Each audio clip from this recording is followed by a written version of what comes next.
I'll be talking about the overarching design and integration progress of our current robot. So first, one of the biggest things we have today is we have a full CAD together of the robot. Yesterday we kind of just left off with some starter CAD of the different subsystems, and now we got the whole part together, which has allowed us to figure out a number of different integration issues. We've had issues with pretty much every single part. But starting off, just the different components of our robot that we're going to have this year. We have the intake mechanism, which is sitting on the front, which is going to intake balls through a cutout in the bumper and over a ramp. We have the shooter in the back right corner over here. This is obviously one of the most complicated mechanisms that we have in the robot. We have an indexer, which is the spinning drum that will be presented, which just has a spinning part in the center to move balls from the larger hopper that's enclosed with these walls into the shooter, and then we have the climber on this side of the robot. So right off the bat, getting everything in CAD, we noticed a number of different things. First part was like that the climber was not going to fit on the back of the robot like we originally wanted it to, and we needed to move that out. There just wasn't enough clearance essentially for us to get anything what we were hoping to get out of that. The intake, we realized, it doesn't look like it's mounting the brackets, and this is because they're using an outdated frame, outdated chassis model, so got them to update that. The shooter, from our original vision of this robot, I think all of us expected the robot to be, the shooter to be mounted way higher up on the robot than we actually, ended up mounting it, and kind of the minimum height that it needed to be able to have like a 60-degree hood. So one thing we realized when the whole robot CAD got put together is just how low it is and how much that's going to conflict with the drum that's moving balls around. So we had to do a lot of integration to make sure that that's going to work.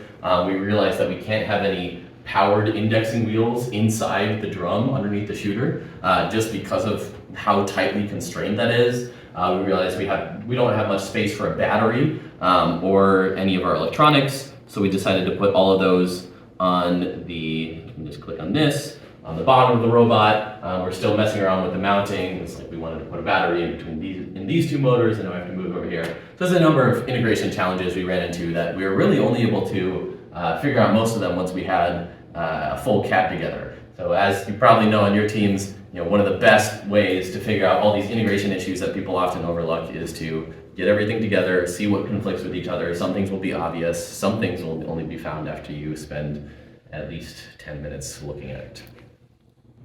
All right, so I'm representing the intake subsystem. So we prototyped a wooden version of this, but then we forgot to record it, so you're gonna have to believe us when we say it worked.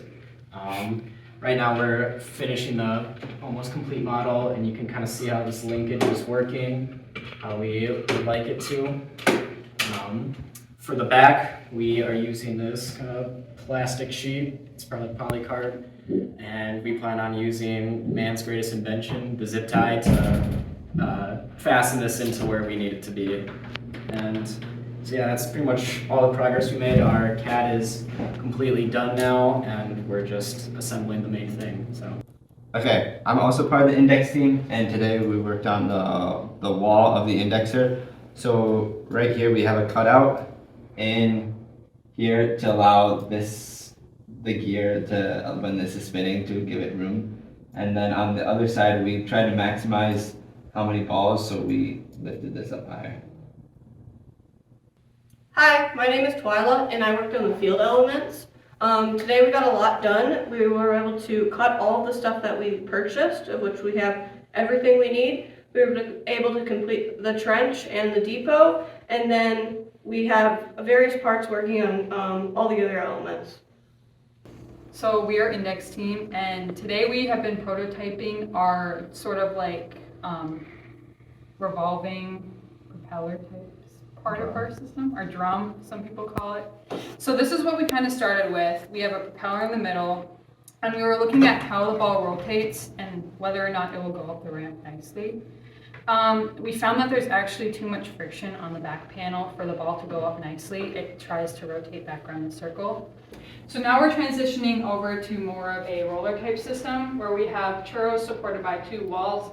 We have a cutout so that our propeller system, when it rotates, it won't hit a wall when it's going around the circle. And then we have just plain kind of like bearings position in it so that the ball will rotate freely upon that.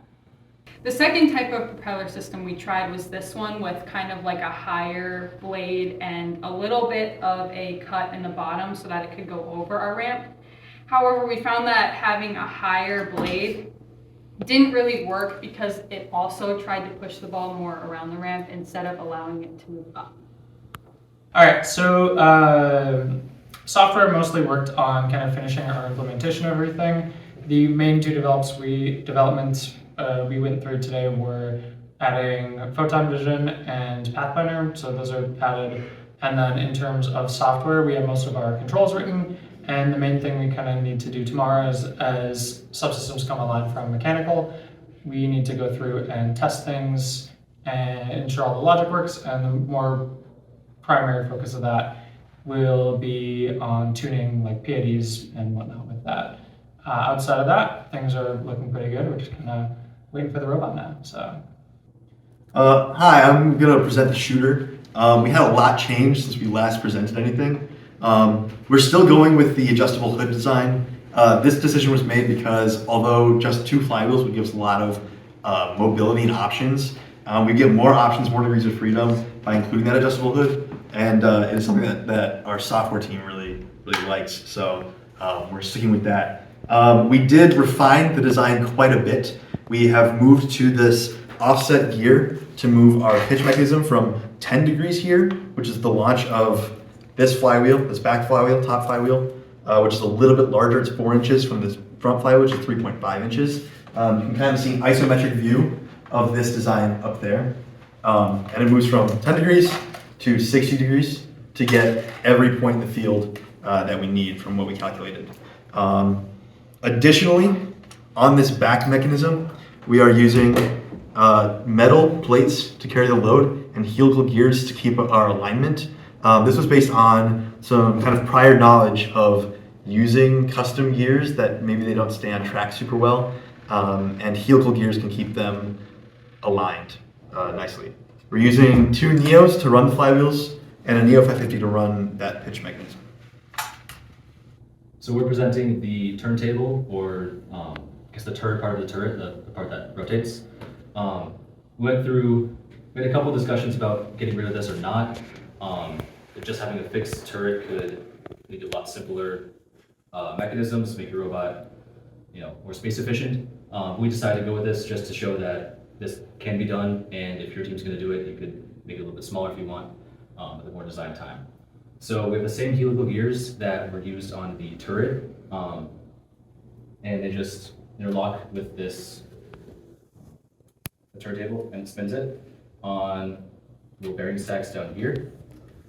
It's just a simple, normal turret design, nothing really super revolutionary, but the combination of the two, I think, is something that a lot of the maybe higher performing teams would go for.